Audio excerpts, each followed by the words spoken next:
네, 오늘 누가복음과 사도행전 그리고 요한복음까지 좀 나눠보도록 하겠습니다. 먼저 이제 누가복음 좀 볼게요. 사복음서 가운데 분량이 가장 긴 책이 누가복음입니다. 장으로 마태복음이 가장 많지만 그 분량으로는 누가복음이 제일 많아요. 그리고 이 누가복음과 사도행전은 그 저자가 같다고 이제 보거든요.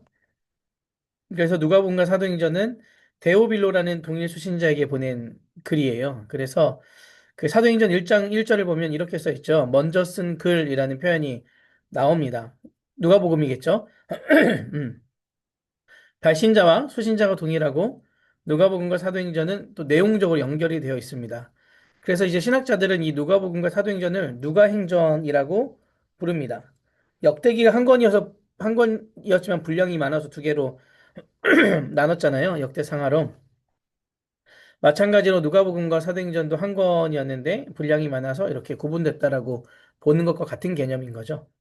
그래서 앞부분인 누가복음에는 그 예수님의 탄생, 그리고 예수님의 사역, 죽음과 부활, 승천까지를 기록하고 있고요. 뒷부분인 사도행전은 예수님의 승천 이후부터 바울이 로마에 입성할 때까지 예수님의 제자들이 땅끝까지 복음을 전하는 그 이야기가 기록되어 있습니다. 그러니까 이제 누가복음에는 예수님에 대한 그 살아계셨을 때 예수님의 시작부터 탄생부터 승천까지 이야기고 이제 이부인 사도행전은 그 예수님에 대한 그 복음이 전파되는 이것이 이제 사도행전에 기록되어 있다라는 겁니다. 그 초대교회 당시 가장 문제점 중에 하나가 뭐였냐면 예수님의 그 재림의 지연이었어요. 예수님께서 곧 오신다 그러셨잖아요. 그래서 곧 오실 거라 믿었는데 문자 그대로 그들이 생각하기에 곧 오시지 않았던 거죠. 그러니까 우리의 시간과 하나님의 시간 이해가 다르다는 것을 몰랐는데 나중에 깨달은 거죠. 나중에 깨달아서 베드로가 이렇게 얘기하잖아요. 주께서는 하루가 천년 같아라고 얘기했습니다. 그러니까 재림 약속이 지연된 상황 속에서 종말이 임하기 전 이제 그럼 우리가 감당해야 될 것이 무엇인가에 대한 것을 교회가 고민하기 시작한 거죠. 이때 복음을 모르는 사람들에게 복음을 널리 전하는 것이 예수님의 재림을 기다리는 그리스도인의 자세이다라는 것을 알게 되었고 그것을 강조한 그 책이 바로 누가행전입니다. 이방 지역에 그 복음이 전파될 때 복음에 의해 그 십자가 처형을 당한 예수님을 구원자와 주님으로 소개하는 게 큰 난제였어요. 그러니까 십자가에 달리신 예수님을 이분이 구원자로 처형당한 로마법에 의해서 처형당한 이분을 구원자 주님으로 소개하는 것이 가장 어려운 부분이었거든요. 왜냐하면 소신자 대부분이 로마 제국 지배 가운데 있었던 사람들이잖아요. 그래서 이들에게 예수님에 대한 이 증거를 하면 기쁘게 받아들이는데, 근데 그분이 십자가에 달려 죽었다라고 하면 얼굴빛이 어두워지는 거죠. 왜냐하면 지금 우리한테 구원의 상징이지만, 이 당시에는 사형틀이잖아요. 반국가 사범들에게 하는 사형틀이었단 말이에요. 아무나 십자가에 달려 죽지 않았어요. 예수님을 구원자로 고백하는 순간 어쩌면 이 로마에 의해서 이 불순자로 낙인 찍힐 가능성이 높아졌기 때문에 그것이 참 난제였습니다. 그래서 이제 누가복음을 보면 예수님께서 십자가에 달려 죽기는 하지만 로마 권력을 대표하는 빌라도가 그 본인은 죄가 없다. 본인은 손을 씻으면서 예수님에겐 죄가 없다라는 것을 계속 강조하잖아요. 그러니까 이것은 이제 누가복음에서 그 의도적으로 넣은 거죠. 그 빌라도의 물론 사실 역사적인 사실이겠지만 빌라도가 예수님은 죄가 없다라고 얘기함으로써 이분은 이 종교 재판에 당한 분이지 로마라는 정치 재판에로 의해서 사용당한 사람이 아니라는 것을 계속해서 말해주고 싶었던 거예요. 빌라도가 예수님을 죽이려고 하지도 않았다. 그리고 종교적으로 뭐 유죄가 있을지 모르겠으나 그들 관점에서는 정치적으로는 죄가 없다라는 것을 얘기하고 있는 것입니다. 그 사도행전에서도 로마 당국자들이 바울의 정치적인 무죄를 계속 인정하고 있거든요. 그걸 강조한단 말이에요. 뒷부분으로 갈수록 20장 이후로 갈수록 그리고 사도행전에는 로마 권력을 대표하는 이제 총독이 등장하는데 그 총독이 바울에 대해서 죄가 없다라고 얘기해요. 로마 황제에게 탄원하지 않았으면 오히려 내가 석방시켜 줄 텐데라고 얘기하는 거죠. 그러니까 항소하지 않았으면 여기서 그냥 끝날 수 있는데 왜 항소를 하느냐라는 뜻이에요. 로마의 천부장도 바울을 계속 보호해 주고요. 그러니까 로마를 대표하는 권력자들이 다 계속해서 그 바울을 바울은 무죄라는 것을 설명합니다. 왜냐하면 이 바울이 유죄인데 이 바울이 전하는 예수를 믿는다라는 것은 그 당시에 굉장히 큰 그 어려움이 있을 수 있었기 때문이에요. 네, 그래서 그 이제 누가행전에는 로마가 그리스도교를 박해하는 부분이 나오지 않고요. 로마가 그리스도교를 그 위험하게 생각하진 않았습니다. 그 예수와 초대교회 공동체를 죽이고자 하는 자들은 로마가 아니라 유대교였다라는 것을 누가복음이나 사도행전에서도 계속 강조하고 있어요. 근데 누가행전에서 로마라는 정치 권력과 초대교회 사이는 굉장히 우호적이었습니다. 그런 관계가 형성이 되어 있었습니다. 누가복음의 저자인 누가는 바울의 동역자였죠. 안디옥 수리아 안디옥 출신이었고요. 직업은 다들 아시다시피 의사, 그리고 사도들의 제자였으면서 동시에 바울의 추종자이기도 했습니다. 결혼하지 않았다고 해요. 예수님 열심히 믿다가 84세에 보에티아에서 성령 충만한 가운데 죽었다고 전해집니다. 그 누가라는 이름은 바울 서신에도 계속 등장해요. 골로새서, 뭐 빌레몬서, 디모데후서 여러 번 등장하고요. 사도행전 16장 8절 이하를 보면 바울이 유럽 선교를 결심하게 된 것이 이 드로아에서 환상을 보고 난 이후에 결심했거든요. 10절에 보면 16장 10절에 보면 우리가라는 표현이 나옵니다. 지금 우리가는 무슨 말이겠어요? 우리라는 말은 사도행전을 쓰는 저자인 그 본인 누가와 바울을 함께 말하는 겁니다. 바울을 같이 말하는 거고요. 음, 네. 그렇게 이제 바울의 동역자였음을 보여주는 거죠. 이때부터 이제 누가가 바울의 선교 사역에 동역했다고 보는 그 시점이 많습니다. 바울 선교에 대해서 아주 자세히 기록할 수 있었던 이유, 사도행전의 그 바울의 행적과 바울의 선교지의 모습들이 자세하게 기록될 수 있었던 이유가 그가 바울의 아주 긴밀한 동역자였기 때문입니다. 그래서 드로아에서부터 바울의 사역에 합류하여 바울의 그 마지막 3차 전도 여행까지 동행했던 인물이 바로 못 유다. 먹어요. 그리고 바울이 순교할 때까지 신실한 동력자라고 볼 수 있습니다. 누가복음의 특징을 좀 볼게요. 첫 번째로 누가복음의 특징은 이 죄인들의 복음서입니다. 여기서 죄인이란 말은 그 뭐 연약한 자, 소자라는 의미도 있고 공동체에서 버림받은 사람일 수도 있습니다. 누가복음 당시에 그 죄인으로 낙인 찍혀서 공동체 바깥으로 내어 쫓긴 사람들을 다시 공동체 안으로 회복시키는 것에 관심이 참 많아요. 그래서 그 누가복음에 그런 내용들이 참 많이 나옵니다.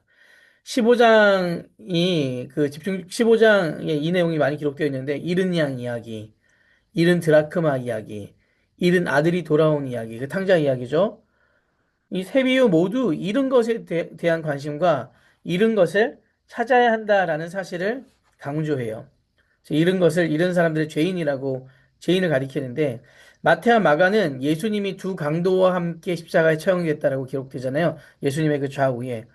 여기서 강도라는 말, 강도라고 표현했지만 요세푸스의 그래서 알 수도 있고 제가 지난번에 그 마태복음, 마가복음 설명할 때도 말씀드렸듯이 이 사람들은 그 열심당원 이었을 가능성이 굉장히 많습니다.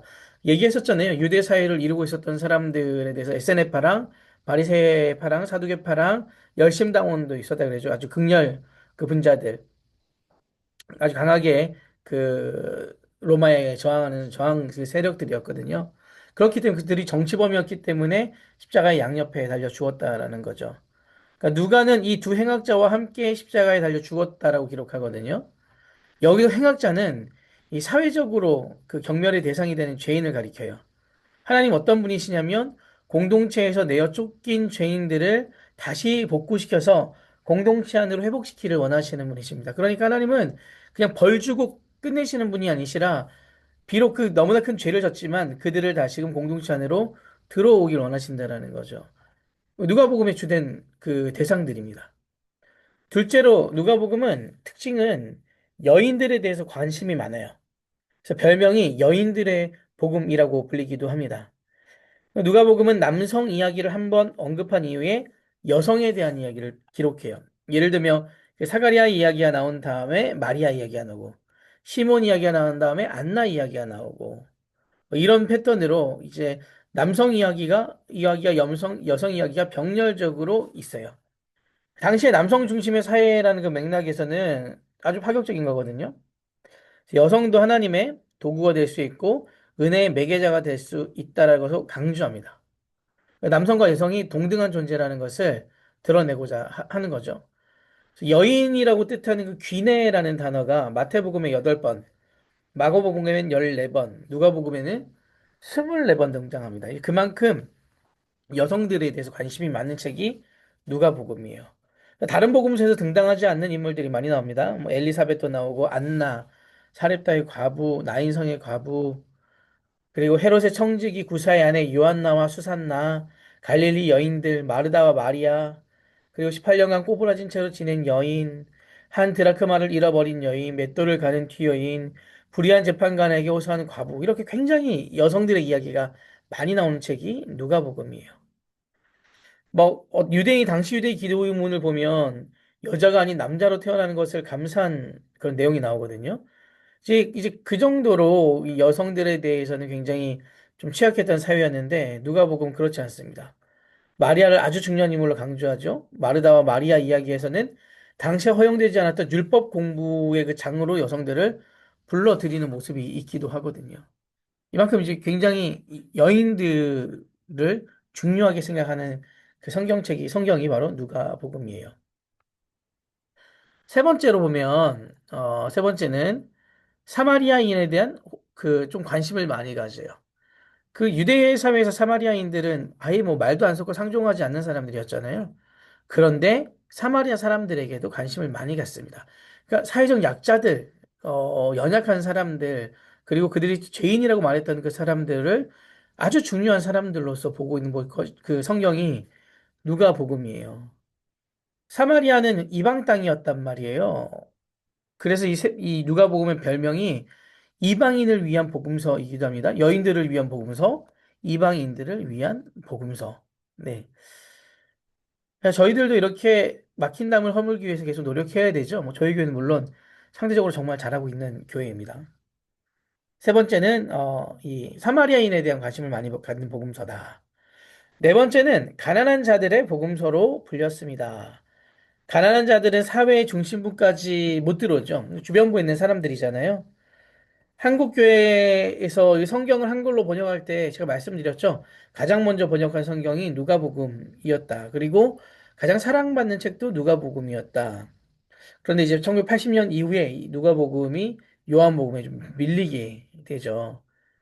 한국교회 초창기에는 이 대부분의 신자들이 천민들과 여인들 그리고 어린 아이들이었습니다. 한국교회. 그래서 저희 아버지도 뭐 예전에 얘기 들어보면 6살에 그냥 혼자 교회 나갔다고 하시거든요. 그렇게 저희 가정에 이렇게 복음이 들어왔는데 그 어린 아이들이 정말 많았던 곳. 제가 어렸을 때만 하더라도 그 시골에 저희 교회 교인이 어른이 작년이 한 400명, 500명 정도 됐었는데 아동부가 200명 정도 됐어요. 그럼 엄청나게 많았던 거죠. 지금 저희 교회로 따지면 뭐 출석이 5천 명이라고 하면 아이들이 한 2,500명 이상 모이는 거랑 똑같은 거기 때문에 응. 네 그런 겁니다.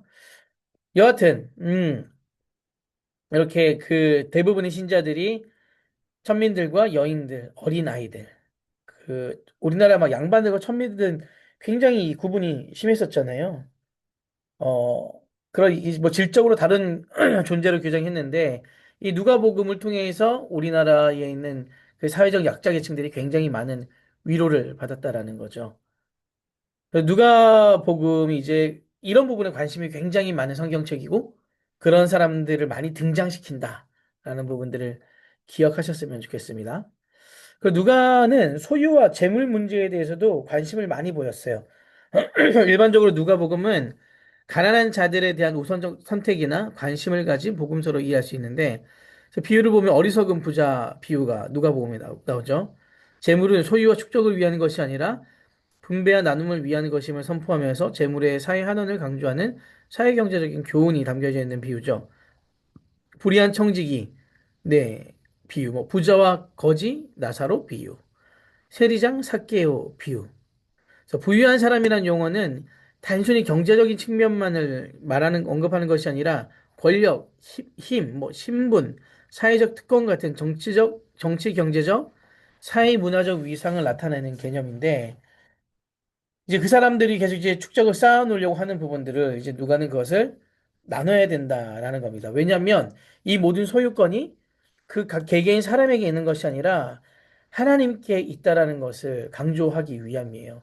우리의 모든 소유가 우리가 재물의 지배를 받지 않기 위해서는 이 소유가 하나님의 것이다라는 것을 인정해야 된다라는 거죠. 그래서 이제 연약한 사람들에 대해서 나누고 또 그것들을 또 베풀고 하는 부분들 그리고 오히려 이제 부자와 그 뭐 거지 나사로 같은 비유에서 봤듯이 누가 정말 구원을 받는 하나님의 사람들이냐에 대한 부분을 계속 대칭해서 기록해 놓은 한 책이 바로 이제 누가 복음입니다. 그렇게 대립 구조로 가는 거죠. 종합해 보면 하나님을 제대로 믿는 사람은 소자라고 하죠. 연약한 사람들에게 함부로 하지 않는다라는 겁니다. 함부로 해서도 안 된다라는 거죠. 하나님이 허락하신 물질을 하나님이 원하시는 바대로 잘 사용하는 사람들이 하나님을 잘 믿는 사람들이다라고 강조하고 있는 것입니다. 그 누가복음의 대상들이 아까 말씀드렸잖아요. 처음에 그 대상들이 연약한 사람들 그리고 공동체에서 떠나 밖에 있는 사람들 그 사람들을 다시 공동체 안으로 데려오기 위함이기 때문에 이 그들에게 함부로 대하지 않는 것 그것이 하나님을 잘 믿는 사람들의 모습이다라고 강조하고 있는 책입니다. 그리고 누가복음은 기도에 대해서 관심이 많아요. 예수님께서 중요한 일을 하시기 전에 항상 기도하셨다라는 표현이 나오거든요. 그 세례요한에게 세례를 받고 성령이 임했을 때 예수님께서 한적한 곳에 머물러 한적한 곳에 머물렀는데 그 이유가 기도하기 위함이었죠. 열두 제자를 택하기 전에도 기도하셨고요. 기도하는 예수님을 보고 제자들이 자신들에게도 기도하는 법을 가르쳐 달라고 하자 주기도문을 가르쳐 주십니다. 그래서 그 기도는 기도자로 하여금 내 중심에서 그것을 초월하여 하나님의 뜻에 순종하는 그 존재로 나아가야 한다라고 강조하고 있는 책입니다. 그 대표적인 것이 예수님께서 잡히시기 전 겟세마네에서 그 정말 피가 되도록 기도하셨던 그 부분을 얘기하는 거죠. 내 뜻대로 하지 마시고 아버지 뜻대로 하옵소서. 저희가 이제 복음서를 읽으면서 우리가 꼭 기억해야 될 것이 그때 거기에서 일어난 하나님의 사건과 말씀이 오늘 이 시대에 어떻게 적용될 수 있는가를 이렇게 생각을 해봐야 합니다. 물론 1차 독자들은 있었지만 성령께서 역사하셔서 지금 우리도 이 책을 읽고 하나님의 그 뜻과 하나님의 마음을 알 수 있는 거잖아요. 성령께서 역사하셔서. 그래서 그때 그 사건이 지금 내가 살고 있는 이 시대 그리고 나에게 우리 공동체에 어떤 의미가 있는가를 생각하시며 성경을 읽으셔야 합니다. 당시 이스라엘 종교 권력은 정치 권력과 구분되지 않았습니다. 그래서 이스라엘의 종교법은 사회를 규제하고 통제하는 지금 우리로 따지면 헌법과 같은 것이 바로 종교법이었습니다. 그리고 종교의 그 정파는 정치 정당과 같은 거예요. 예를 들면 안식일법이라고 하는 것은 종교법임과 동시에 사회법입니다. 그래서 안식일법을 지키지 않으면 처벌받아요. 그 이스라엘은 그 정치와 종교가 하나 되었던 그런 사회였잖아요. 일원화된 공동체거든요. 그 최고의 그 의결기관이 있죠. 사내들인. 사내들인 같은 경우는 어떻게 구성이 되냐면 바리새파, 사두개파 하나의 정당이란 말이에요. 그들이. 그래서 우리나라 국회에 해당되는 사내들인 그 의회는 사두개파가 3분의 1, 바리새파가 3분의 1, 율법학자들이 3분의 1을 차지했습니다. 사내들린의 의장이 대제사장이거든요. 그래서 대제사장을 의장으로 한 총 71명의 회원으로 구성된 의결기관이 사내들이니 우리는 300명이잖아요. 여기는 71명. 한 명, 마지막 한 명이 의장인데 의장은 대제사장이다. 이제 이런 의미에서 이제 복음서를 읽으면 계속해서 질문이 끊이지 않고 나오는 거죠. 오늘 시대에 선지자들을 통제하고 억압하고 있는 것 율법에는 무엇이 있는가? 하나님과 더 가까이 하기 위해서 하나님과 가까이 하기 위해서 율법을 세웠는데 결국은 이 종교의 노예로 만드는 것이 지금 이 율법의 그 나중에 정말 율법이 그런 모습을 보였잖아요. 어, 이제 이 시대에 정말 강도 만난 자, 그럼 쓰러진 자는 누구인가? 그 당시에 네, 그 강도 만나 쓰러져 있는 사람들을 뭐 유대인들은 건들지 않잖아요. 이 사람 피를 흘렸고 시체였을 수도 있기 때문에 누구도 만지지 않아요. 누가 도와주나요? 사마리아 사람이 도와준단 말이에요. 아니, 누구일까? 지금 이 시대에서 우리가 도와야 될 사람들은 누구일까? 이런 질문들을 던지면서 성경을 읽어야 된다라는 거죠. 똑같은 하나님의 말씀인데 이 구약의 거룩과 이 신약의 거룩의 차이가 있습니다. 구약의 거룩은 제가 여러 번 말씀드렸는데 이 분리와 단절이잖아요. 부정한 것과의 그 단절. 근데 신약이 말하는 거룩은 오히려 어두운 세상으로 들어가 우리가 그곳에서 밝은 빛을 밝히는 게 오히려 더 거룩이라고 얘기하는 거거든요. 그래서 구약의 거룩은 조금 수동적이고 소극적인 거룩이라면 신약은 좀 더 적극적이고 능동적인 거룩이에요. 십계명에 대한 실천도 좀 더 적극적이고 능동적인 맥락에서 고민하는 것이 필요한데 제가 좀 설명을 드리면 여섯 번째 계명은 그 살인하지 말자잖아요. 이 명령을 다른 말로 거꾸로 바꾸면 이제 누구를 죽이지 말라는 말을 바꾸면 생명을 살리라라는 말이 될 수 있거든요. 그래서 아홉 번째 계명은 거짓 증언을 하지 말라, 거짓말을 하지 말으라는 거예요. 그 반대로 얘기하면 뭐예요? 진실을 말하라라는 것으로도 극단적이지만 이해할 수 있다라는 거예요. 그러니까 부정적으로 되어 있는 것들을 반대로 뒤집으면 긍정적인 명령이 된단 말이죠. 그래서 이제 이건 하나님께서 이제 이런 말씀을 주신 거, 우리에게 적극적인 생명도 살리고 진실을 알리는 그 삶을 살아내길 바라는 거죠. 그러니까 이것이 구약에서는 이걸 통제하는 거였는데 오히려 신약에서는 바꿔서 긍정적인 면으로 그 반대되는 개념들을 행동하며 살아가는 것이 또 신약 시대의 거룩의 모습이기도 합니다.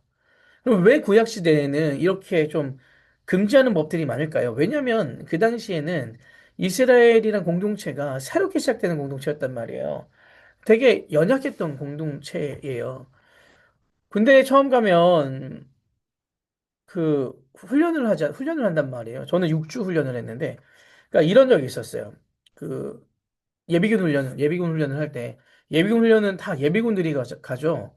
예비군들 보면 정말 그냥 다들 날라리 아저씨들이에요.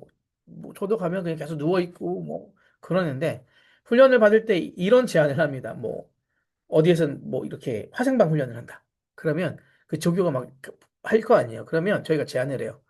우리 중에 한 명이랑 너랑 둘이 해서 우리가 이기면 쉬고 너가 이기면 우리가 너 뭐 맛있는 것도 사주고 다 배우겠다. 여기는 이제 지금 현역 군인이잖아요. 근데 이쪽 우리 무리에는 그 화생방을 담당했던 병사가 있는 거예요. 2년 2개월 내내 그것만 했던 사람들. 당연히 예비군이 무조건 다 이깁니다. 다. 왜냐면 훨씬 더 훈련을 많이 했기 때문에 긴 시간 동안 오랫동안. 그러니까 처음에 그 공동체가 생겨나고 무엇인가 습득할 때는 당연히 시간이 오래 걸리기 때문에 무엇인지 분별하기가 힘들기 때문에 제약되는 게 많을 수밖에 없어요.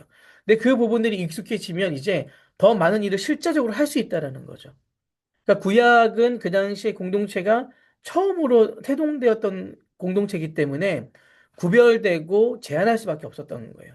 그런데 이제 성숙했다면 그것을 제한하는 것이 아니라 하나님의 뜻을 실현해 나가는 삶으로 나아가야 되는 거죠. 이것이 신약에서 말하는 거룩의 한 부분입니다. 네. 그래서 이제 구약의 거룩과 신약의 거룩의 차이가 있는 거예요. 하나님께서 원하시는 거, 생명을 살리는 거, 지키는 거였다면 이제는 나를 지킬 뿐 아니라 그것을 살리는 거. 그 야고보서 경건에 대한 얘기도 제가 여러 번 말씀드렸잖아요. 이 세상에서 나를 지키는 것과 고아와 과부를 돌보는 것, 그 두 가지가 같이 하는 것이 그것이 참된 경건이다라고 얘기하고 있는 것입니다. 그래서 구약의 거룩과 신약의 거룩의 차이점인데 누가복음에서는 그렇게 사회적으로 연약한 사람들을 위해서 계속해서 나아가야 되는 것, 네, 그 삶이 거룩한 삶이다라고 강조하고 있는 책이라는 것입니다. 이제 누가복음과 사도행전을 좀 더 살펴보면 누가복음에 이런 별명이 있다 그랬잖아요. 이방인의 복음, 뭐 여인들의 복음, 가난한 자들의 복음, 기도 복음, 성령 복음. 누가복음의 별명이에요. 별명 참 많죠. 한국교회 아까도 말씀드렸지만 가장 먼저 번역된 책이 누가복음이었고 굉장히 누가복음을 통하여 많은 사람들이 위로받으면서 누가복음을 사랑했습니다. 네. 그 책이 이제 누가복음이었는데 지금은 이제 요한복음에 가서 제가 또다시 설명드리겠지만 많이 그 추가 이제 옮겨져 갔죠. 그 누가복음 안에서 음, 이방인의 대표가 이 사마리아 사람이거든요. 이스라엘은 그 지리적으로 3등분을 할 수 있어요. 어, 제일 아래가 유대, 중간이 사마리아, 그 위가 갈릴리입니다. 갈릴리. 갈릴리를 듣게 되면 이제 갈릴리 바다 때문에 그 지역이 갈릴리라고 생각하는 경우들이 많은데 사실은 반대예요. 행정구역 이름이 갈릴리예요. 그 갈릴리 지역에 있는 바다라서 호수가 바다처럼 크기 때문에 갈릴리 호수, 갈릴리 바다라고 불리는 거거든요. 그래서 이제 우리나라 뭐 이렇게 도 정도로 따지면 될 것 같아요. 윗부분은 그 갈릴리, 중간에는 사마리아, 제일 아래는 유대. 그러니까 남쪽에 있는 유대인들은 자신들만이 정통 이스라엘 사람이라 생각을 했어요. 그래서 남쪽에 있는 사람들 1등 국민, 북쪽에 있는 갈릴리는 2등 국민, 중부지방에 사는 사마리아는 3등인데 그냥 정말 이렇게 쳐다도 안 보는, 말도 안 섞는 그런 그 사람들로 취급했죠. 근데 왜 그 사마리아는 가장 낮고 오히려 갈릴리는 그보다 높다라고 했냐면 하스몬 왕조 생각나시죠? 하스몬 왕조 어, 이스라엘 성전을 완전히 정말 더럽혔던 거기 그 셀류커스 왕조와 전쟁을 해서 일어났던 그 독립전쟁에서 승리했던 마카비 전쟁을 통하여 승리해서 세워진 왕조가 하스몬 왕조잖아요. 그 유대 왕조잖아요. 그때 갈릴리를 탈환하게 돼요.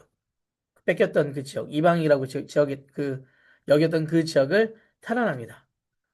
그래서 정통 유대인들이 이방인들에게 수백 년 동안 집팔표했던 갈릴리를 거룩한 하나님의 땅으로 변화시켜내기 위해서 남쪽 지방에 있었던 유대인들을 북쪽 지방인 갈릴리로 대거 이주시키거든요. 그때 이제 이주하게 된 사람들이 그 예수님의 아버지인 요셉 그런 유다 지파들이 갔어요. 원래 유다 지파는 그 남쪽에 거주했잖아요. 그래서 이제 예수님 어머니 마리아가 갈릴리 나사렛에 와서 살게 된 거죠. 하스만 왕조 때 그 땅을 다시금 수복해가지고 그 거룩한 땅으로 회복시켰기 때문에 그런 거예요. 근데 이제 사마리아 지역은 그게 안 됐단 말이에요. 완전 조금 회복된 갈릴리와는 다르게 완전히 그냥 정말 이방 땅으로 인식한 거죠. 그 사람들 뭐 쳐다보지 상종도 안 했고 뭐 말도 섞을 수 없는 존재들이라고 얘기했습니다. 선한 사마리아 이야기도 나오고 예수님께 치유받은 10명의 나병 환자 중에 유일하게 사마리아 출신 나병 환자만 그 예수님께서 감사했다라는 이야기도 나오기도 해요. 그만큼 그 이방인 지역에 있었던 그 사마리아를 굉장히 중요하게 여기는 것이 그 누가복음이라는 겁니다. 그래서 이방인에 대한 부분도 굉장히 긍정적으로 기록한 책이에요. 어, 아까 초반부에 말씀드렸지만 초대교회가 예수님의 재림을 기다렸는데 예수님이 안 오셨잖아요. 그래서 생각과 사고와 마음을 바꿨다 그랬죠. 베드로가 주께서 하루가 천년 같아라고 얘기하면서 이제 그리스도인들이 그럼 무엇을 해야 되느냐? 다시 오실 주님을 기다리면서 정말 많은 온 열방에 그 그리스도의 복음을 전하는 것이 우리들의 사명이다라고 이 사고를 바꾼 겁니다. 이것을 각성시키는 그 신학이 생기는데 이것이 누가복음과 사도행전에 주로 나와 있는 세계 선교 신학이 생기는 거예요. 이 세계 선교 신학은 재림이 지연되는 이유를 설명하면서 하나님께서 한 생명이라도 더 당신의 백성 삼고 싶어 하신다는 것을 강조하며 교회가 복음을 전하는 일에 열심을 다해야 될 것을 촉구하는 거예요. 그래서 이제 누가복음과 그 사도행전, 그 누가행전에서 세계 선교 신학이 발생하게 되는 거죠. 유일하게 그 신약에서 역사서로 인정받는 그 사도들의 그 선교 여행기가 사도행전이잖아요. 그렇죠. 이 사도행전 1장 8절이 아주 중요한 말씀이죠. 그리고 성령이 임하게 되면 처음에는 예루살렘, 그것이 유대, 사마리아, 그리고 최종적으로는 땅끝까지 간다라고 얘기합니다. 요소 사마리아가 또 들어가죠. 그래서 사도행전 이야기는 정확하게 1장 8절과 똑같이 시작이 됩니다. 예루살렘이 먼저 변화가 되고 예루살렘에서 이제 유대 지역으로 넓혀져 가고 이것이 사마리아로 복음이 전해지고 그리고 바울과 뭐 베드로도 그랬지만 바나바와 바울을 통하여 그것이 소아시아 지역 유럽으로 넘어가는 일들. 사도행전 1장 8절에 말한 것과 똑같은 그 로직대로 그 순서대로 넘어가는 거죠. 그래서 이제 한국 교회를 굉장히 어지럽히고 있는 부분도 이 사도행전에서 또 시작이 되는 부분이기도 한데 신비주의를 강조하는 그 성령주의자들. 저희가 진짜 성령에 대해서 정말 잘 생각해야 됩니다. 우리들이 왜곡된 성령 운동에 현혹되지 않기 위해서는 이 성경을 통해서 성부 하나님과 성자 하나님께서 우리에게 성령을 보내주신 목적이 무엇인지를 진짜 명확하게 알아야 되거든요.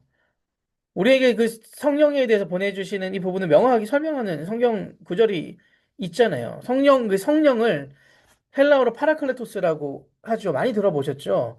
문자적으로는 옆에서 대신 말씀해 주신다라는 뜻이거든요. 문자 그대로 얘기하면. 그러니까 변호사 같은 존재라는 거예요. 나를 대신해서 나를 위해서 옆에서 대신 말해 주는 거. 그래서 우리를 도와주시는 분으로 좀 더 확장해서 설명을 하죠. 성령 하나님은 이 땅에 있는 당신의 백성들을 도우시는 하나님이십니다. 성령 하나님이 이 땅에 있는 백성들을 어떻게 도우실까요? 어떻게? 첫 번째로 우리가 진짜 하나님의 백성이라면 하나님에 대해서 알고자 할 수밖에 없어요. 이때 성령께서 알게 해주시는 거예요. 하나님이 어떤 분이신지. 진리가 무엇인지 알게 해주신다라고 얘기하잖아요. 요한복음 14장 26절 좀 말씀 다 같이 한번 찾아볼까요? 요한복음 14장 26절입니다.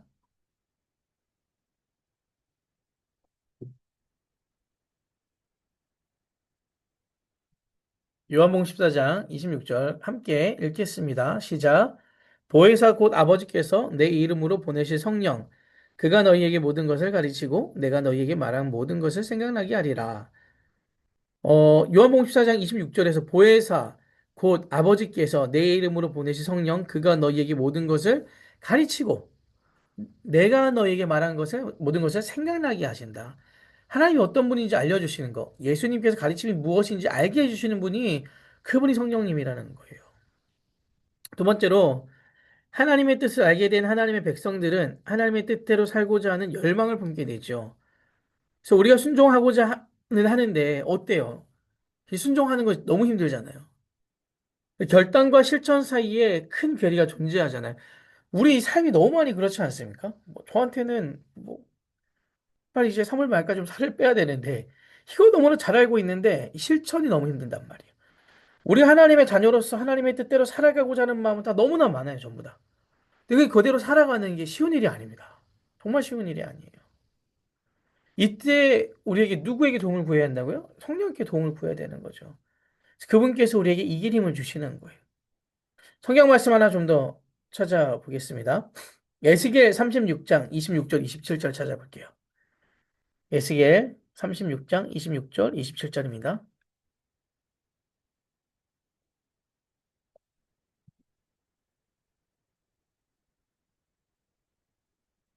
함께 읽겠습니다. 시작. 또 새 영을 너희 속에 두고 새 마음을 너희에게 주되 너희 육신에서 굳은 마음을 제거하고 부드러운 마음을 줄 것이며 또 내 영을 너희 속에 두어 너희로 내 율례를 행하게 하리니 너희가 내 규례를 지켜 행할지라. 로마서 8장 4절은 제가 읽어드릴게요. 육신을 따르지 않고 그 영을 따라 행하는 우리에게 율법의 요구가 이루어지게 하려 하심이니라. 육신을 따르지 않고 그 영을 따라 행하는 우리에게 그 율법의 요구가 이루어지게 한다라는 거예요. 성령 하나님께서는 이 땅에 있는 우리들 도우시는 분이십니다. 무엇을 도와주시냐면 첫 번째 하나님 말씀을 기억하게 하는 거. 하나님 가르침을 깨닫게 하는 거. 둘째는 깨달은 말씀대로 살아갈 수 있도록 우리의 순종을 도와주시는 분입니다. 그러니까 이제 언제 우리가 성령의 도우심을 가장 경험할 가능성이 많냐면 하나님을 말씀을 이제 제대로 알고자 할 때 그분의 도우심을 저희들이 구해야 되는 거예요. 그리고 순종하고자 할 때 하나님 나 너무 연약해요. 나를 도와주세요. 도와달라고 하는 이유는 내가 하나님의 사람으로 더 온전히 서고 싶기 때문이에요. 그때 성령께서 우리들에게 역사하시는 거죠. 근데 이제 저희들이 이제 흔히 성령 충만함이라고 하면 뭐 방언 나쁜 거 아니에요. 당연히 기도해야 되는 건데 이제 그런 자리에서 성령께서 역사하신 그런 자리에 뭐 오시고 부어주시는 것을 성령의 역사라고 제안할 때가 많단 말이죠. 그러니까 그렇게만 여기시면 안 된다라는 겁니다. 그리고 막 눈물이 나고 막 그 감동이 왔으면 오늘 성령께서 역사하셨어. 막 특별한 감동이 없었으면 오늘 성령께서 역사하지 않으셨어. 아니거든요. 감동이 없을 수 있죠. 없지만 그 예배를 통하여 그 시간을 통하여 다시금 내가 하나님 앞에 나가기로 결단하고 결심하는 그런 부분들이 생긴다면 성령께서 역사하시는 거죠. 그러니까 이렇게 그렇게 좀 취하지 않았으면 좋겠습니다. 물론 저희들 중에 또 육교구 분들은 또 상대적으로 좀 덜 그러시잖아요. 덜 그러시기 때문에 성령에 대해서는 이렇게 꼭 기억하셨으면 좋겠어요. 하나님 말씀을 알려주시는 분. 그리고 예수님의 가르침을 깨닫게 하시는 분. 그리고 그분의 뜻에 맞게 살아갈 수 있도록 도와주시는 분. 진리가 무엇인지 알게 하시고, 진리 가운데 거할 수 있게 하시는 분. 그것이 성령께서 우리를 통해서 하시는 가장 큰 일이다라는 것을 꼭 기억하셨으면 좋겠습니다. 물론, 방언하고, 뜨겁게 기도하고, 눈물을 흘리며 또 두 손을 들고, 하나님 마음을 그 뜨거운 마음이 있는 것, 당연히 성령의 역사입니다. 그거를 부정하면 안 돼요. 당연히 부정하면 안 되는 거예요. 부정하고 싶은 생각도 없고요. 그것이 당연히 맞는 모습이고요. 그런데 그것만으로 성령의 역사라고 판단해서 절대 안 됩니다. 네. 사도행전 2장을 보면 오순절 성령 강림으로 인해 극단적 사랑 실천가들의 모임이 초대 교회 가운데 탄생하게 되었어요. 그러니까 이제 무슨 말이냐면 어, 성령이 우리 안에 임재하게 되면 내 안에 있는 이기심과 욕망도 그 십자가에 못 박게 될 수밖에 없잖아요. 성령이 우리 가운데 역사하면 하나 될 수 없었던 유대인과 이방인이 하나 될 수 있고요. 정말 그 남성 중심 사이에서 남성과 여성이 동등한 지위를 갖게 되고요. 주인과 종이라는 그 담장이 허물어지게 되고요. 성령이 역사하면 우리 안에 세속적인 가치와 욕망이 무너지게 되어 있거든요. 이것이 성령의 역사는 그 증거예요. 성령 충만한 사람들을 보면 모든 초점이 정말 하나님께 맞춰져 있어요. 내 것을 마음 많이 내려놓을 수 있는 분들이에요. 나눌 수 있는 분들이고요. 다른 사람 업심여기지 않고요. 함께 세워져 가는 그 모습들이 성령 통해서 나타나는 거죠. 이제 한국 교회는 이런 부분보다 어떤 공동체적인 부분에서 성령의 역사가 나타나는 것보다 개인의 그 임재와 충만을 성령의 역사로 여기는 경향이 상당히 많죠. 네. 아까도 말씀드렸듯이 뭐 방언한다거나 입신을 한다거나 그것이 성령 충만한 어떤 현상으로 이해하는 경우들이 있어요. 그런데 그렇지 않습니다. 제가 늘 얘기하지 않습니까? 예수를 믿고 변화가 되었다는 것은 그 사람의 인격의 변화가 되었다. 정말 무서운 행동을 하시는 분들이 교회 안에 많아요. 있어요. 특히 그 이제 어머니들 가운데 그 자녀들 결혼시킬 때 내가 마음에 안 들면 저는 진짜 되게 소름 끼치는 그 모습들을 몇 번 봤는데 마음에 안 드는 이제 막 교제를 하는 거죠. 근데 그 상대가 뭐 사고를 당했어요. 그러니까 너가 지금 우리 뭐 아들을 만나서 사고가 났다. 우리 딸을 만나서 사고가 났다. 하나님께서 원하지 않는 관계다. 이런 말 하시는 분들이 계시거든요. 뭐 정말 너무너무 위험하죠. 근데 하나님 그렇게 비인격적이신 분 아니시거든요. 공동체적으로 성령의 역사는 공동체적으로 확산되어 나가야 됩니다. 이것을 개인화로 시키고 나만의 성령으로 만들고 나는 굉장히 경건하고 나는 하나님의 뜻을 잘 분별하고 그래서 죄인들을 잘 잡아내고 아닙니다. 그것이 아니에요. 네. 성령의 역사는 성령이 우리 안에 들어온 사람들은 인격의 변화가 수반될 수밖에 없습니다. 신앙의 개인화에서 공동체로 나가야 되는 겁니다.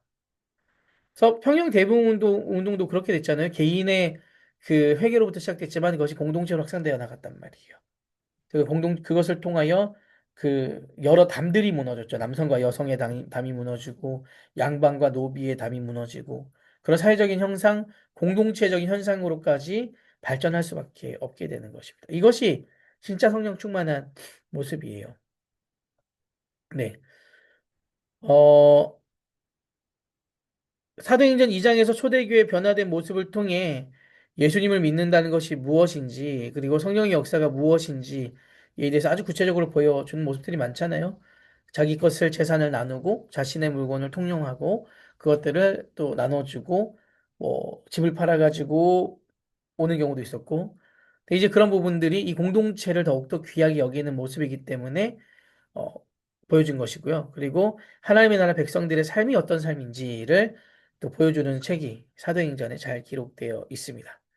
사도행전에 대해서는 이제 정말 저희들이 자세하게 나중에 볼 거거든요. 사도행전 가지고 아주 오랜 시간 동안 저희들이 이제 강의를 할 텐데 그때 좀 더 자세히 나눠보도록 할게요. 그래서 이제 누가복음과 사도행전 이렇게 좀 정리하도록 하겠습니다. 누가 행전에 대해서 좀 정리할게요. 두 권은 원래 하나의 책, 저자와 발신자와 수신자가 같은 사람들이다. 그리고 누가복음은 아주 사회적 약자에 관심이 너무너무 많았다. 소외된 사람들을 다시 교회 공동체 안으로 데리고 들어오기 위함이었다. 동시에 그래서 그 하나님을 믿는 사람들이 복음을 전하면서 살아가야 되는 삶이 어떤 삶인지에 대해서도 자세히 기록하고 있는 책이 누가복음이고요. 그것이 실제적으로 실천됐던 그 모습들이 사도행전에 잘 기록되어 있습니다. 이렇게 기억해 주셨으면 좋겠고요. 자세한 부분은 다시 사도행전을 통하여 저희들이 나눠보도록 하겠습니다. 이제 요한복음 들어갈 텐데요. 한 2분 정도만 잠시만 쉴게요. 네. 금방 돌아오겠습니다.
자, 이제 요한복음 좀 보도록 하겠습니다. 오늘은 조금 길어질 것 같긴 한데, 빨리 한번 가보겠습니다. 요한복음은 좀 어려운 책이에요. 사실 좀 어려운 복음서거든요. 그래서 이제 신앙의 길에 입문한 분들에게 요한복음 읽을 것을 권유하는데, 좀 이해하기 위해서는 이해할 그 지식적인 좀 배경이 있어야 됩니다. 요한복음은 구약을 잘 모르면 이해할 수 없는 부분이 참 많은 성경이거든요.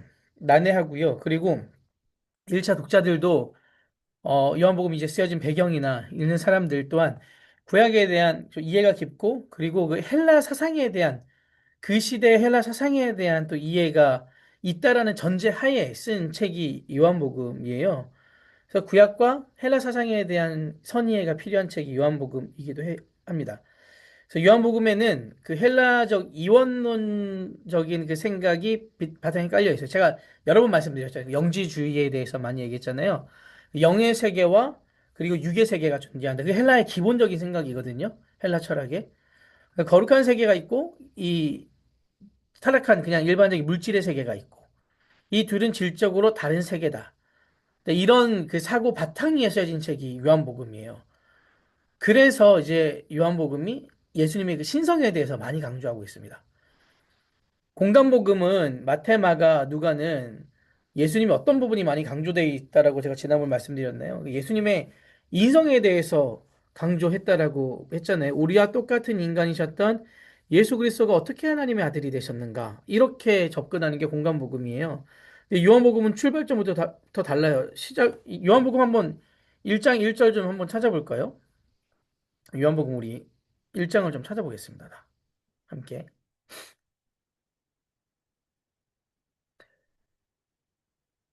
1장에 이렇게 기록되어 있잖아요. 태초에 말씀이 계시니라.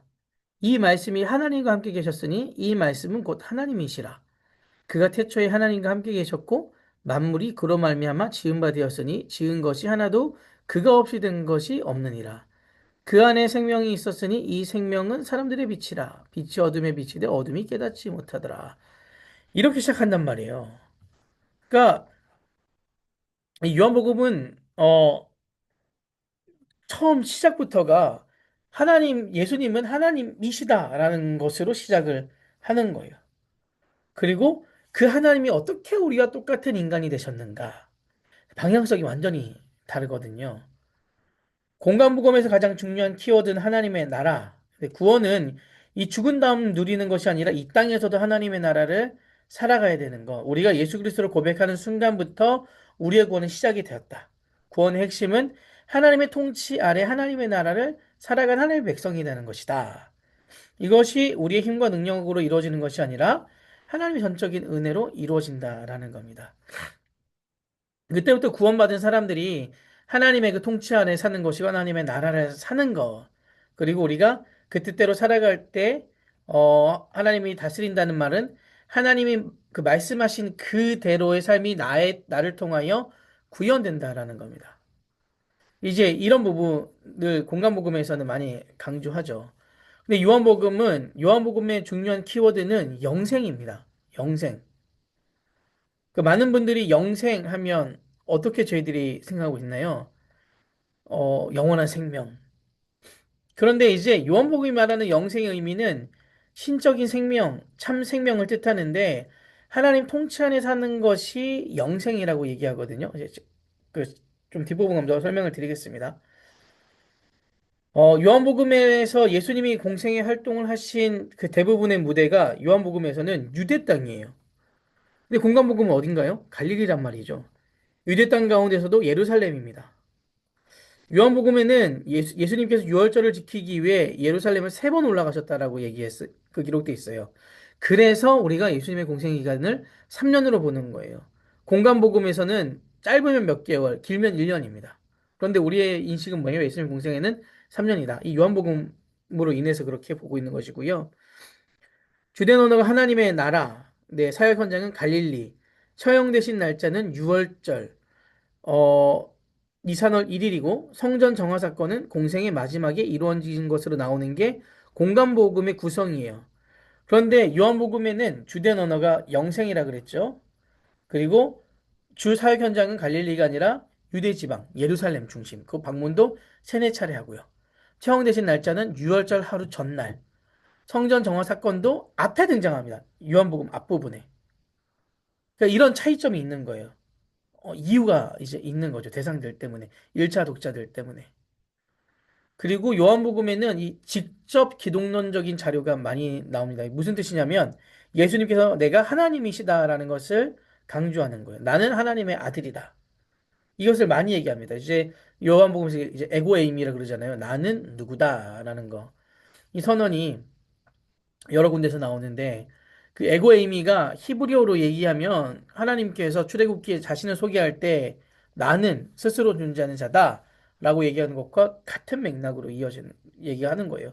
그러니까 계속 예수님의 신성에 대해서 그분은 왜냐하면 요한복음 읽는 대상들의 독자들의 기본적인 생각이 헬라 사상이 있기 때문에 헬라 사상은 이원론적인 거잖아요. 영적인 세계와 물질의 세계. 물질의 세계는 완전히 타락한 세계, 영적인 세계는 순결하고 가장 고결한 세계. 그러니까 예수님은 이 육신의 세계에서의 어떤 그 인성에 대해서 강조하기보다는 깨끗한 영의 세계에서 하나님이신 그분이라는 것을 강조하기 위해서 요한복음은 계속해서 이 설명을 하고 있는 겁니다. 그래서 이제 에고에임이 나는 누구이다. 나는 뭐 포도나무보다 선한 목자다. 나는 누구이다라고 얘기하는 게 구약에서는 하나님께서 나는 스스로 있는 자다라고 자기 자신을 소개하는 것과 똑같다라는 겁니다. 이제 출애굽기 3장 14절에 나는 나라는 그 히브리어를 헬라어로 번역하면 에고 에이미가 되는 거거든요. 네. 요한복음에 나오는 에고 에이미 표현은 이런 거잖아요. 나는 생명의 떡이다. 영생을 주는 떡. 나는 세상의 빛이다. 빛이란 말은 하나님의 진리를 암흑, 암흑 세계를 밝히시는 분이라는 것을 의미하는 거잖아요. 나는 양의 문이다. 나는 선한 목자다. 나는 부활이고 생명이다. 나는 길이요 진리요 생명이다. 나는 참 포도나무다. 그러니까 참 포도나무라는 것은 예수님께서 하나님 나라 새 백성의 창조자라는 뜻이고 우리는 거기에 달려있는 자들이라는 뜻이거든요. 그러니까 이렇게 스스로에 대해서 신적인 권위를 계속해서 부여하고 얘기하는 그 요한복음이 그렇게 기록되어 있는 이유가 독자들 때문이라는 것입니다. 네. 이제 요한복음에 대한 이제 또 주장이 있는데 하나는 옛 관점이고 다른 하나는 새 관점이에요. 옛 관점은 요한의 이전에 쓰인 공간복음 자료를 참고해서 요한복음을 썼다라는 거고요. 한마디로 요한복음 안에 이제 새로운 내용이 없다라는 건데 새로운 관점은 오히려 그 반대예요. 요한복음이 이전에 기술된 복음서를 그대로 반복한 게 아니라 요한만이 알고 있는 특수한 자료들과 관점을 가지고 예수 그리스도에 대해서 기술했다라고 보는 거예요. 그래서 당연히 지금은 다 이제 세관점으로 보는 관점인 거죠. 이게 가장 늦게 쓰였다라는 게 다 참고해서 썼다라는 게 아니라 그래서 예전에 요한복음의 가치를 좀 무시하고 했는데 그렇지 않고 요한복음 자체만으로 독립적으로 더욱더 보완해서 쓴 책이 요한복음이다라는 겁니다. 그래서 되게 많이 다르잖아요. 인성과 신성에 대한 강조하는 부분들. 그리고 이제 요한복음에서는 왜 이 책을 기록했는지 쓴 목적이 20장에 나옵니다. 요한복음 20장 30절에서 31절 다 같이 좀 찾아보겠습니다.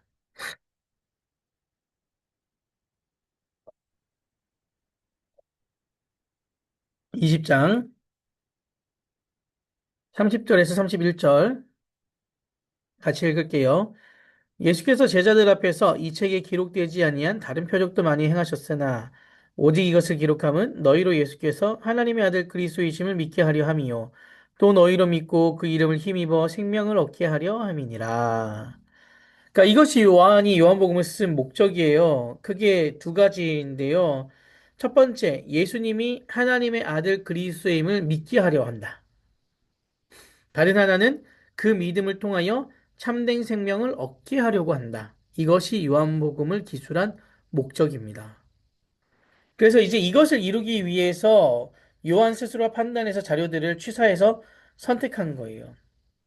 21장 25절을 보면 말씀이나 사역을 요한이 다 기술한 것이 아니다라고 얘기합니다. 더 많은데 이 정도면 예수님이 하나님의 아들이신 것을 우리가 믿기에 충분하지 않느냐라는 것을 25절에 설명하고 있어요. 그래서 이 요한복음의 목적에 대해서 얘기하는 것은 이분이 하나님의 아들이다. 이런 많은 기적들을 행했다. 더 많은데 이 정도만으로도 이분이 하나님의 아들임을 우리가 알 수가 있다. 그러니 이 하나님의 아들을 믿어라라는 거죠. 믿고 새 생명을 얻으라라는 것입니다. 어, 아까도 말씀드렸지만 저희가 구약할 때 좀 생각이 나시는지 모르겠는데 이제 히브리 사상과 이제 그 헬레니즘 사상이 헬라 사상이 이제 있다라고 했었잖아요. 그래서 이 요한복음은 어 유대교적인 배경을 가지고 탄생했던 복음의 내용을 그러니까 히브리 사상을 배경을 가지고 탄생했던 그 복음의 내용을 헬라적인 관점으로 해석해서 헬라 사고를 가지고 있는 사람들에게 선포한 책이라는 것을 아셔야 됩니다. 그러니까 뭐 그냥 그런 책이다 정도로만 이해하시면 될 것 같아요.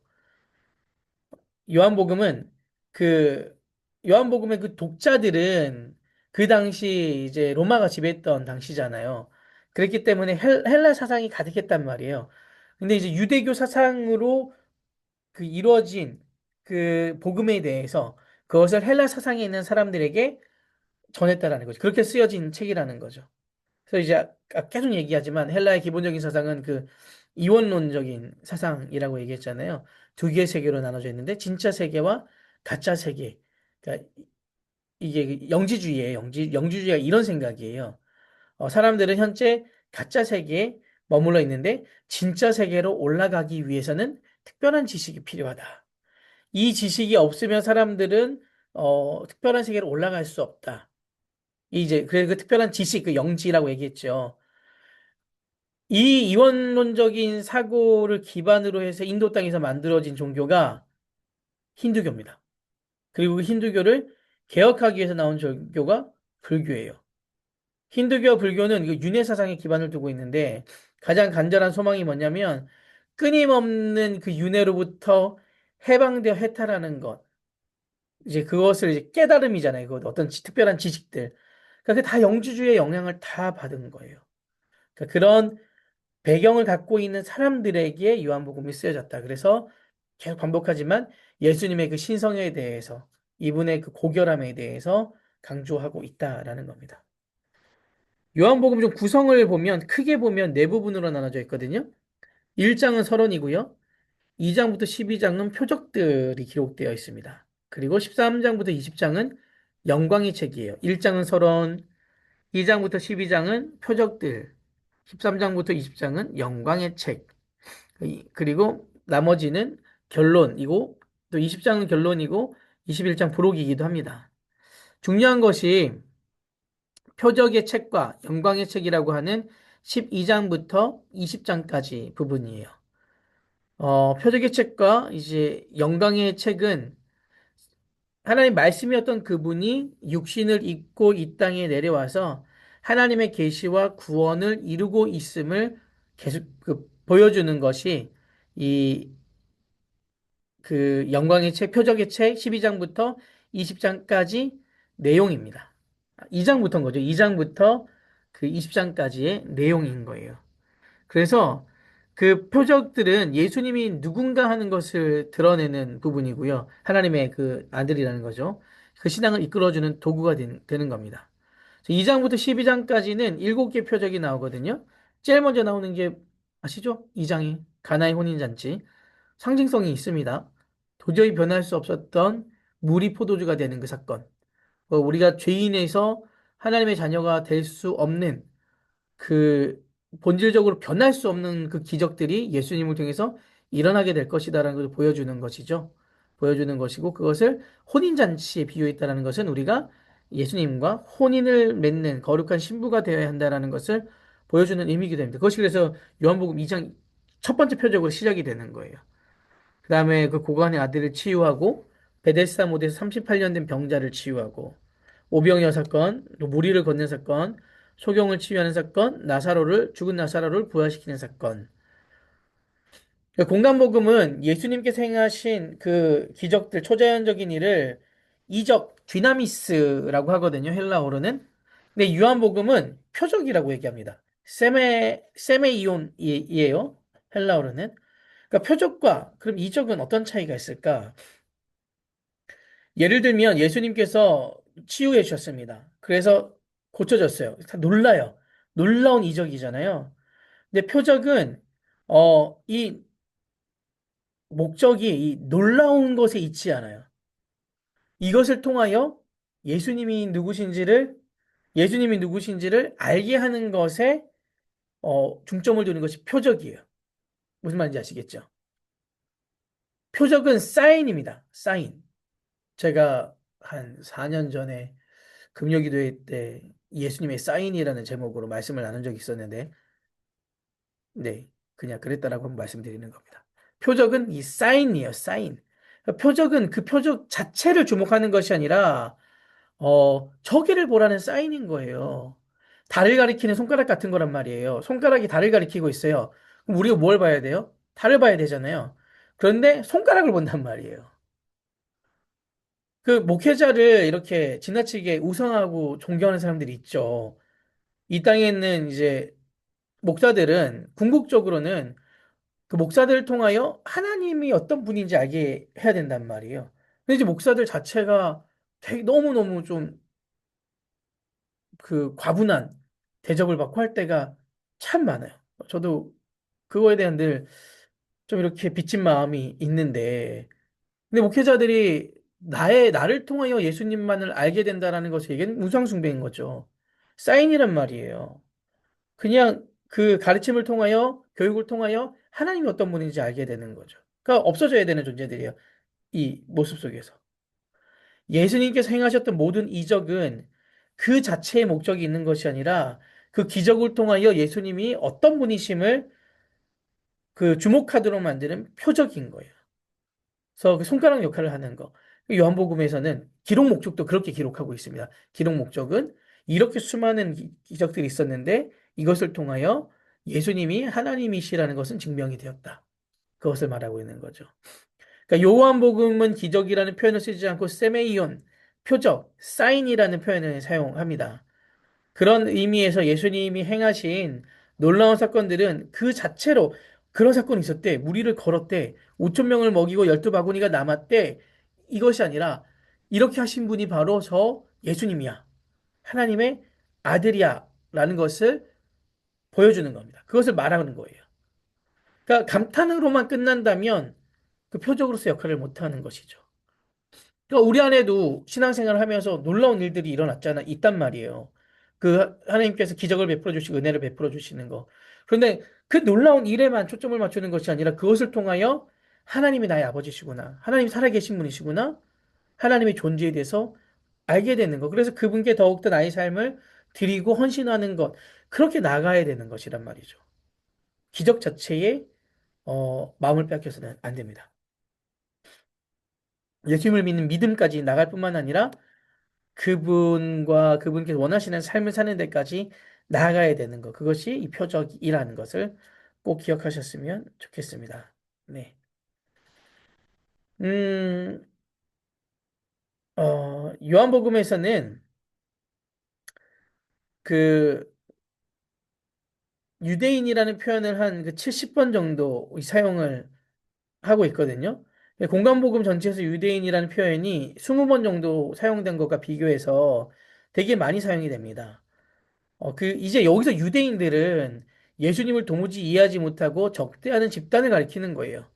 물론 그 유대인들이기도 하지만, 그러니까 지금 이 시대로 얘기한다면 표적을 깨닫지 못하는 이 세상 사람들을 대표하는 사람들이 유대인입니다. 그 진리를 알지 못한 어리석은 사람들, 분별력이 없는 사람들, 아래 세계가 진짜인 줄 알고 속고 사는 사람들, 그리고 그 어리석은 사람들이 분별력 없는 사람들이고 하나님을 죽였다. 여기서 무엇이 나왔냐면 반유대주의가 나왔거든요. 그 반유대주의는 2000년 동안 그리스도교 역사를 통해 지속됐어요. 유대인들에 대해 차별하고 박해하고 오히려 핍박이 있었단 말이에요. 그 최고 절정이 누구냐면 히틀러가 유대인들을 학살한 겁니다. 근데 요한복음에 나오는 유대인은 그 당시에는 그 유대인으로 적혀졌지만 지금 이 시대에 살고 있는 우리들에게는 이것을 어떻게 받아들여야 되냐면 이 세상의 모든 사람들을 상징하는 겁니다. 그래서 문자 그대로 유대인으로만 생각해서는 안 되고요. 참 진리를 모르고 어리석고 분별력 없는 사람들, 하나님을 거부하는 사람들, 예수님에 대해서 부정하는 그 사람들을 유대인으로 이제 이해를 해야 되는 거죠. 그 어리석은 우리들의 모습으로 또 받아들여야 되는 겁니다. 유대인만으로 제한해서는 안 돼요. 우리 삶 가운데도 이 유대인과 같은 모습들이 있을 수 있다라는 것을 꼭 기억하셔야 됩니다. 그래서 나는 정말 예수를 잘 믿는 사람인가? 예수를 잘 믿는 것은 어떤 것을 의미하는가를 이 요한복음을 통해서 계속해서 찾아가야 된다라는 거죠. 13장부터 20장까지는 그 영광의 책이라고 그랬잖아요. 이 표적들의 책이 공개적으로 다수를 대상으로 한 사역을 기록하고 있는 반면에 그 많은 사람들이 봤기 때문에 그렇죠. 영광의 책은 예수님을 받아들인 자기 백성들에게 예수님께서 계시하는 내용을 담고 있어요. 주요 내용으로는 예수님의 그 고별사 13장에서 16장까지고요. 그 다음에 예수님의 그 대제사장적인 기도, 제가 굉장히 좋아하는 그 요한복음 17장, 그리고 재판, 죽음, 부활 이렇게 기록되어 있습니다. 제자들만 남았을 때 그 비유에 대해서 많이 설명해 주시거든요. 그래서 그 책이 영광의 책입니다. 지금까지 내용을 정리하면 중요한 것은 중간중간에 그 표적들과 그 영광의 책 부분이 2장부터 이제 20장까지죠. 공간복음에서는 이적이라는 표현을 사용하지만 그 요한복음에서는 표적이라는 사인이라는 표현을 사용합니다. 그래서 그 뜻은 그분이 바로 이런 기적을 일으키시는 그분이 바로 하나님의 아들이다. 그분이 이런 모습들을 한다라는 것을 계속 보여주는 거죠. 그리고 자신이 누군지를 설명해주는 에고에이미, 나는 누구이다. 나는 하나님의 아들이고, 그리고 태초부터 함께 있었다라는 것을 강조함으로 그 시대에 있었던 그 영지주의자들에게도 다가갔다라는 겁니다. 어, 그 영광의 체계에 대한 부분들, 그 예수님의 그 제자들만 모아놓고 그 무리들만 모아놓고 예수님에 대해서 설명했던 그 부분들이 기록되어 있는 그 구성으로 되어 있습니다. 그, 요한은 예수님께서 육신으로 오셨음을 부인하는 자들을 적그리스도라고 했어요. 영지주의자들을 적그리스도라고 얘기한 거예요. 그 대표적인 말씀이 1장 14절이거든요. 요한복음 1장 14절 제가 읽겠습니다. 말씀이 육신이 되어 우리 가운데 거하심에 우리가 그의 영광을 보니 아버지의 독생자의 영광이요 은혜와 진리가 충만하더라. 공간복음의 관점이 인간 나사렛 예수가 어떻게 신앙 고백의 대상인 그리스도가 되었는가를 밝혔다면 요한복음은 하나님의 그 아들이 그 신이 우리와 똑같은 인간이 되었음을 강조하고 있다라고 얘기하고 있잖아요. 그래서 이제 요한복음의 중요한 키워드는 제가 뭐라 그랬죠? 영생이다라고 얘기했습니다. 영생. 영생은 무엇일까? 찾아보겠습니다. 요한복음 17장 3절입니다.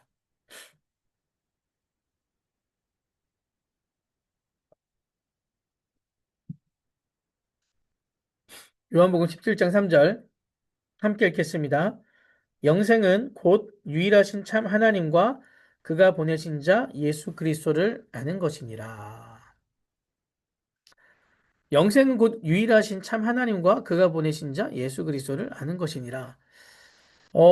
요한복음은 지금 우리가 살고 있는 이 삶은 그 하나님과 유리된 삶으로 보거든요. 너무 멀리 떨어진 삶인 거예요. 이 멀어진 하나님과의 관계를 회복하고 하나님 품 안에서 사는 것이 영생이다라고 얘기하고 있는 것입니다. 그래서 하나님을 아는 것과 그리고 어 그가 보내신 자 예수 그리스도를 아는 것이 영생이다. 그 품 안에 있는 거, 그분들을 더 알아가는 거, 그 알아감으로써 하나님의 자녀로서 또 많은 것을 그 누리며 살아가는 것, 이것이 영생이라고 얘기하고 있는 것입니다. 그런데 이제 그 히브리 관점에서 이 영원이란 개념, 그 영원이란 개념이 있단 말이에요. 우리가 생각하는 영원이란 개념과 비슷하거든요. 무엇이냐면 그 영원이라는 개념은 시간의 그 무한성이에요. 히브리어에는, 그러니까 헬레니즘 관점에서 그런데 히브리어에서는, 히브리 그 세계에서는 그런 영원에 대한 개념이 없습니다. 구약을 읽어보면 무슨 말인지 설명해 드릴게요. 읽어보면 하나님께서 이스라엘 백성들에게 무엇 지킬 것을 명하시면서 이것은 너희가 지킬 영원한 규례니라라고 얘기하거든요. 출애굽기 12장 14절 한번 찾아볼까요? 출애굽기 네. 12장 14절입니다. 출애굽기 12장 14절.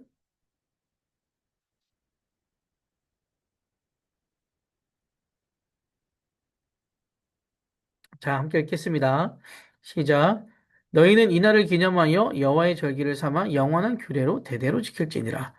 뒤 영원한 규례라고 나오잖아요. 영원한 규례라는 표현을 보면 어떤 느낌이 드냐면 영원토록 지킬 것 같은 그런 생각이 든단 말이에요. 그런데 어때요? 지금 유월절을 지키나요? 안 지킨단 말이죠. 그렇게 제사를 지내나요? 안 합니다. 안식교나 하나님의 교회는 뭐 유월절 이런 것을 준수하고 좀 노력하는데 그 사람들 이제 이단이니까. 근데 소위 정통 개신교는 유월절을 지키지도 않고 기념하지도 않아요. 그래서 영원한 규례를 지키라고 했는데 왜 그럴까요? 영원이란 단어는 이거 히브리어로 올람이라는 단어인데 그 영원을 뜻하는 올람이란 단어는 언제 끝날지 알 수 없는 기간 안에서 영속성을 얘기하는 거거든요. 예를 들면 이런 거죠. 이스라엘이 그 광야 행진할 때 나팔을 부는 규정이 있거든요. 이스라엘 백성 전체를 소집할 때는 은나팔 두 개를 불고 천부장이 소집할 때는 하나만 불게 됩니다. 그래서 이 규정이 소개된 이후에 이것은 너희가 지킬 영원한 규례니라라고 기록되어 있어요. 그래서 이 여기서 말하는 그 영원한 규례가 올람인데 광야 행진이 언제 끝날지 모르잖아요. 끝날지 알 수 없는 그 광야 행진 기간 중에는 이 나팔을 부는 규정을 준수해야 되는 거예요. 그때 된 것이 영원이라는 개념이거든요. 그래서 이제 히브리 사상에 대한 영원에 대한 개념은 시간의 그 정말 끝없는 영속성을 얘기하는 것이 아닙니다. 예. 그 기간 동안 준수해야 되는 거. 이럴 때 유대인들이 영원이란 단어를 사용했거든요. 그래서 이 유대인들 사고 속에는 그 그리스 사람들이 가지고 있었던 끝이 없는 시간으로서의 영원의 개념이 없었어요. 언제 끝날지 알 수 없는 시간 안에서 언제 끝날지 알 수 없는 거기서만 존재하는 거죠. 그래서 구약에서 신약으로 넘어오면서 단절된 것이 많은 게 영원한 규례라고 했는데 우리가 지키지 않아도 되는 것. 이제 구약 시대에 준수된 많은 것들이 예수 그리스도를 통해서 새롭게 전환됐다고 보는 거예요. 그렇기 때문에 유대인들은 영혼은 언제 끝날지 알 수 없는 시간 속에서 그것을 지키는 거. 네. 헬라인들이 생각하는 것은 그 끝까지 끝이 없는 영원을 얘기하는 거잖아요. 그런 관점에서 요한복음 17장 3절이 굉장히 중요하다는 겁니다. 그래서 그 이 영생은 일차적인 의미는 하나님 안에서 참된 삶을 말하는 거예요. 그리고 이제 또 중의적이기도 하죠. 동시에 우리가 이제 이 땅에서만 살아가는 것은 아니니까. 우리 나중에 하나님 나라로 가서도 살아갔을 때 삶 또한 누리는 것을 의미하기도 하지만 요한복음 17장 13절, 17장 3절에 나오는 이 영원, 영생에 대한 부분들 정말 중요한 부분입니다. 하나님 안에서 살아가는 것, 하나님을 알아가고 그분과 함께 살아가는 그 삶이 영생이다라는 것입니다. 요한복음 9장 20 이제 2절 이건 뭐 그렇게 중요한 부분은 아닌데 이제 요걸 통해서 이제 요한복음이 언제 기록됐는지를 좀 알 수가 있습니다. 네, 알 수가 있고요. 네. 시간이 너무 많이 지나가서 마지막 좀 마무리를 했으면 좋겠는데, 네.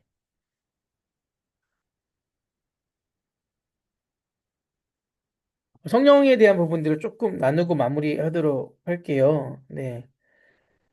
유대교는 그 예수와 성령을 하나님으로 인정하지 않습니다. 이렇게 이제 하나님에 대한 이제 이해가 달라지면서 초대교회와 유대교회가 갈라지게 되거든요.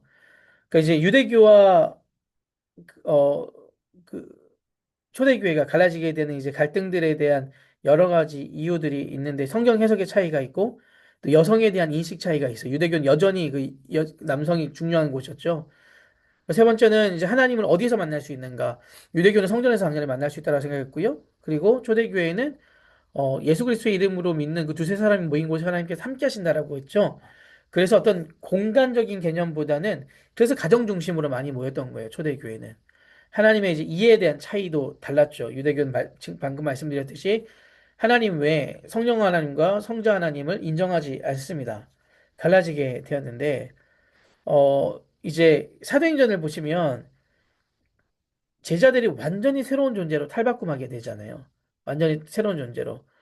예수님 잡힐 때만 하더라도 막 벌벌 떨면서 막 부정하고 막 후회하고 막 따랐던 시간들을 막 부정하고 있었던 모습인데 예수님께서 부활하신 후에 그들을 만나고 40일 정도 같이 계신 다음에 승천하신 이후에 성령 강림 사건 이후로 완전히 바뀌게 돼버려요.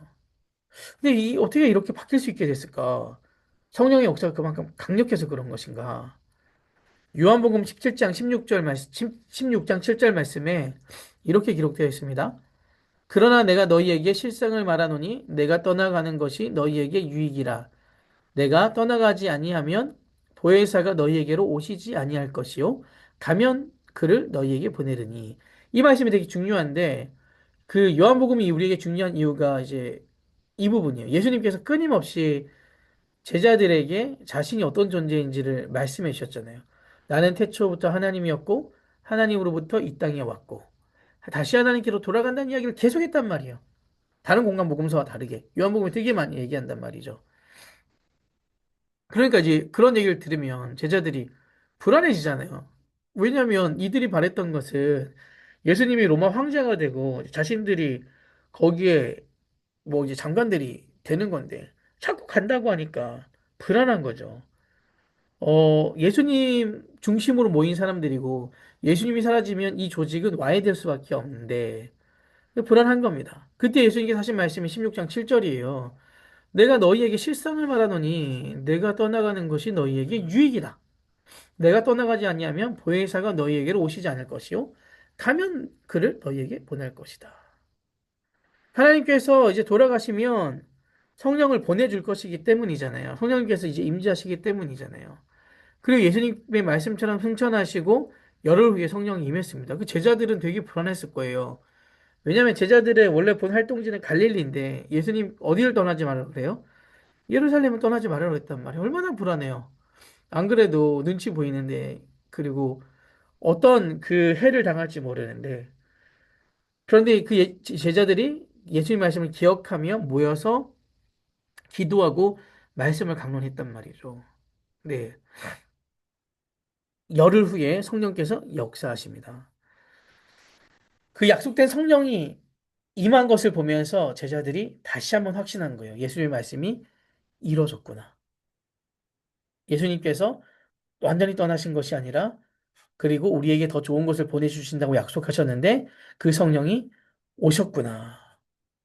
성령이 임했다라고 하는 것은 그 전에 있는 모든 단계들이 완성되었음을 말해주는 거예요. 그래서 유대인들이 말하는 것처럼 예수님께서 지옥에 떨어져서 온갖 고초를 당하고 있는 것이 아니라 하나님께로 돌아가셔서 온 우주 만물을 통치하시고 그리고 제자들과도 함께 하신다라는 것을 이들이 이제 직접 경험하고 받아들이게 된 거죠. 네. 그 증거가 바로 성령이 오신 겁니다. 그래서 그것을 통하여 확신이 생긴 거예요. 그들이 새로운 존재로 변화된 것이고 이전에 예수님의 가르침들이 하나하나씩 다 기억이 나면서 그 의미였구나는 것을 찾아가게 된 것입니다. 그래서 이 요한복음 16장 7절이 굉장히 중요한 구절입니다. 그들에게 인식 변화를 준 것이기 때문이죠. 저희들도 마찬가지로 이 성령께서 우리 안에 역사하셔서 우리들의 삶을 완전히 바꾸는 것. 네, 그 성령 세례를 통하여 한 번에 나의 인생이 확 뒤집어질 것 같지만 그렇지 않습니다. 우리들의 삶은 계속해서 이 땅에 있기 때문에 싸워내야 됩니다. 근데 그 싸워낼 때 누가 힘을 주시냐? 성령께서 힘을 주신다라는 거예요. 쉬운 것이 없는 거죠. 왜냐하면 세상은 계속해서 끊임없이 우리를 그 하나님 온전히 믿지 못하게 한단 말이에요. 제자들의 그 성령을 통하여 인식 변화가 일어난 것은 예수님의 그 말씀이 사실이었구나. 예수님께서 왜 이 땅에 오셨는지, 그리고 예수님의 관심은 어디 있는지를 이들이 찾아냈기 때문입니다. 저희들도 성경을 읽으면서 그렇게 변화되어 가셨으면 좋겠습니다. 우리들의 그 신앙이 개인화해서 나를 구원하는 그 부분에서 하나님의 나라로 더 확장되어 가는 그 부분으로 계속해서 저희들의 믿음이 변화되었으면 좋겠어요. 그래서 오늘 되게 읽은 말씀 중에 중요한 말씀 제가 있다 그랬잖아요. 요한복음 17장 3절. 영생은 곧 유일하신 참 하나님과 그가 보내신 자 예수 그리스도를 아는 것이니라. 영생은 곧 유일하신 참 하나님을 아는 것, 예수 그리스도를 아는 것. 그분을 더 알기에 힘쓰고 그분 품 안에서 살아가셨으면 좋겠습니다. 마지막으로 요한복음 3장 16절과 17절을 제가 찾아볼게요. 너무 유명한 구절이죠. 먼저 3장 16절 좀 찾아보겠습니다.